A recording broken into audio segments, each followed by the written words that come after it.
Think about the last time you tapped a household appliance button or read a machine's warning label.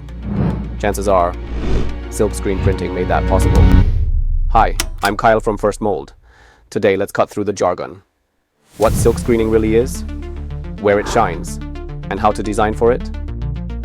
At its heart, screen printing is about transferring art through a mesh stencil. Imagine pressing ink through a tiny window. That's your design. Why choose it over digital printing?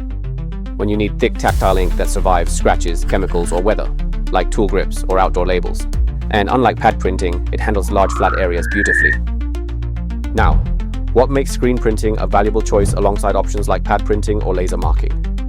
For artwork with bold colors that require depth, screen printing applies 3 times more ink.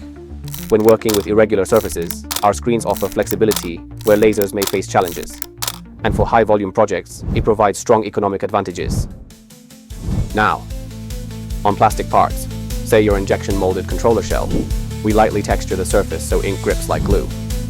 But on CNC machined metals, we usually give metal parts a quick acid etch or bead blast to rough them up to about Ra 0.5, 1.0 mm. So the ink really grabs on. The magic is adapting to your material.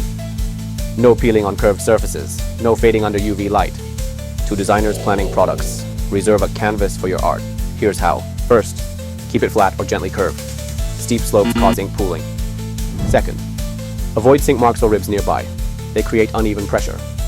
Third, allow 0.5 mm clearance from edges. Our squeegee needs breathing room. Do this, and your logo stays crisp for years.